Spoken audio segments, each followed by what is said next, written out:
Karya Sumadi lahir di Palembang 18 Desember 1956. Budi Karya menghabiskan masa kecil di kota Palembang. Ia mengenyam pendidikan sekolah dasar di SD Muhammadiyah Bukit Kecil, lalu melanjutkan ke SMP Negeri 1 Talang Semut Lama dan SMA Kaveriu 1. Setelah itu, ia hijrah ke Yogyakarta untuk kuliah arsitektur di Universitas Gadjah Mada. Mengawali karir sebagai arsitek perencanaan di Departemen Real Estate PT Pembangunan Jaya, prestasi Budi Karya terbilang gemilang. Bahkan ketika ia sukses menyabet kursi Direktur Utama PT Pembangunan Jaya Ancol Tbk dan PT Jakarta Propertindo yang merupakan bagian badan usaha milik daerah DKI Jakarta. Budi Karya banyak terlibat di berbagai proyek ibu kota. Salah satu proyek yang pernah dibangun oleh PT Jakarta Propertindo di bawah kepemimpinan Budi Karya yaitu revitalisasi Taman Kota Waduk Pluit dan Waduk Riario, penyelesaian rumah susun sederhana sewa Rusunawa di Marunda, serta Electronic Road Pricing ERP.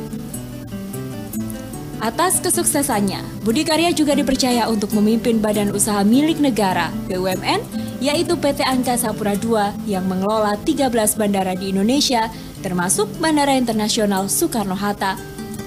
Budi Karya dan Presiden Joko Widodo sudah saling mengenal sejak Presiden Joko Widodo masih menjabat sebagai Gubernur Pemerintah Provinsi DKI Jakarta.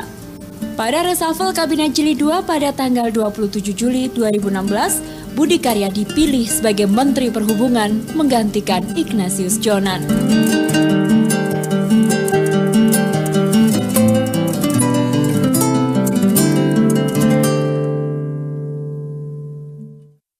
Ya, ini kita di lantai 9 ruangan Kementerian Perhubungan.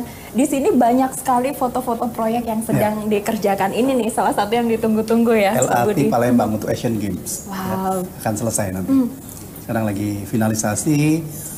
Bulan Februari selesai prasarananya. Setelah itu sarananya semua selesai bulan Mei. Terus uji coba waktu Asian Games berjalan.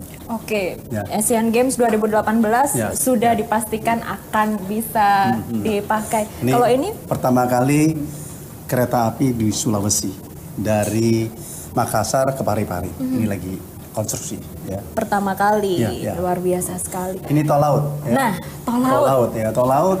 Ya, ini di di Makassar ini ya. Di Makassar.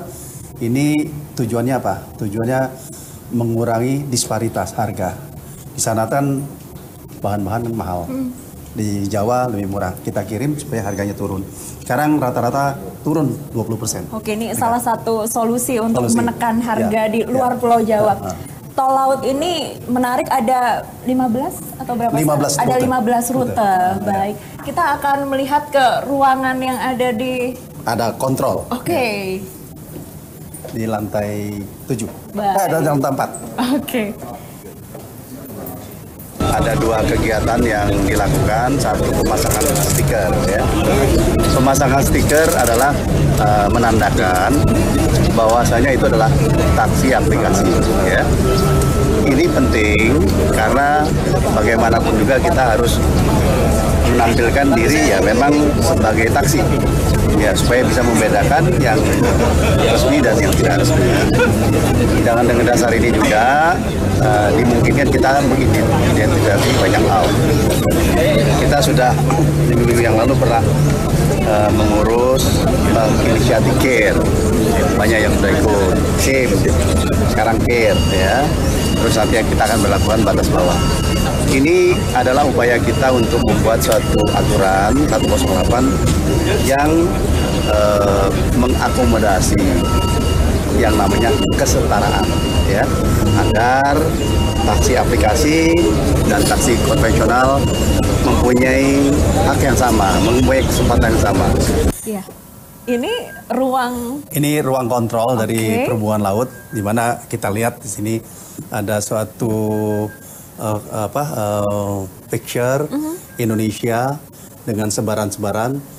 Itu adalah garis-garis bagaimana kapal itu berjalan dari satu kota ke kota. Baik. Dan berbagai notasi.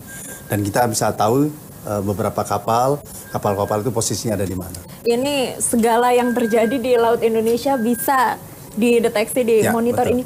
Paling sibuk aktivitas laut itu ada di mana sih Pak Budi? Yang paling sibuk pasti Jakarta, Surabaya. Baik. Karena di situ ada in-out paling banyak, logistik yang banyak karena memang penduduknya banyak kan logistiknya paling banyak. Jadi kalau menurut ukuran saja, Jakarta, Priok itu kira-kira ada 7 juta kontainer satu tahun. Surabaya ya kira-kira 2,5 juta. Itu Oke. gambaran bagaimana kesibukan dan besar kapal-kapal yang ada di Priok dan di Perak. Ya. Di negara kita dianugerahi laut yang begitu luas. Ya. Ini saya ingat sekali Pak Budi pernah bilang lautnya nggak usah bangun, sudah ada. Ya. Tapi PR terbesarnya di laut ada apa saja Pak Budi? Ya, laut ini coba dilihat. Indonesia sebesar ini kalau kita terbang dari sini ke ujung-ujung ini 6 jam sampai 8 jam kalau terbang kan. Betul. Hampir kita sudah sampai ke Timur Tengah gitu ya. Jadi satu yang luas sekali dan ya jujur kita harus katakan bahwasanya sekarang ini kita masih harus mengimprove. Oke. Ada beberapa yang masih harus diimprove karena kurang.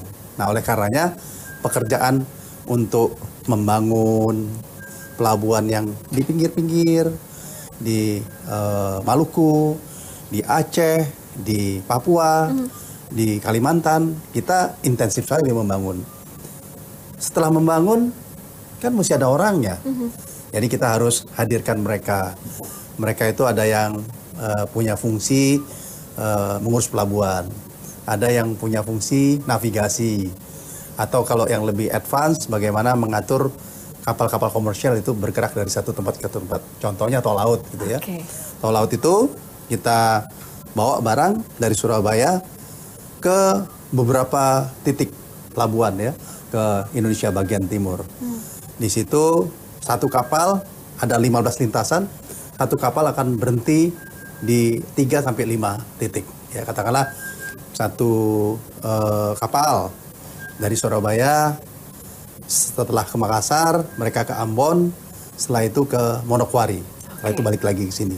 Nah, itu fungsi-fungsi itu kan banyak, ada fungsi komersialnya, ada fungsi navigasinya, ada fungsi-fungsi yang lain. Masyarakatnya dilibatkan. Ada 15 jalur tol Ya, laut. ya. Ini masih akan dilakukan pembangunan lagi atau? Akan dilakukan, akan kita tambah. Bahkan tahun ini kita akan intensifkan agar fungsi-fungsi tol laut ini memang berfungsi dengan baik dan benar-benar deliver. Karena kita ingin sekali, kita punya program itu bermanfaat untuk rakyat. Jangan cuma kita asal ada program saja gitu. Ini ngomong-ngomong program yang bermanfaat untuk rakyat. Jalur laut juga digunakan untuk alat transportasi. Ya. Ketika mudik lebaran, Ya. ini juga jadi pilihan, tapi ternyata bukan favorit ya. Ya. Apa yang akan dilakukan agar mungkin ini bisa menjadi favorit di kemudian hari? Jadi sebenarnya kalau kita sejak sekarang memperkenalkan laut itu sebagai suatu moda angkutan yang baik, moda angkutan yang populer, pasti ini akan bisa. Tapi kita memang bangsa pelaut ya, tetapi kita masih kurang kenal gitu. Makanya kita secara intensif memperkenalkan laut ini sebagai alternatif. Ya. Dan usai jeda kita masih akan membahas segala persoalan di perhubungan laut. Ya. Pak Budi tetaplah bersama kami pemirsa di Toko Kita, segera kembali.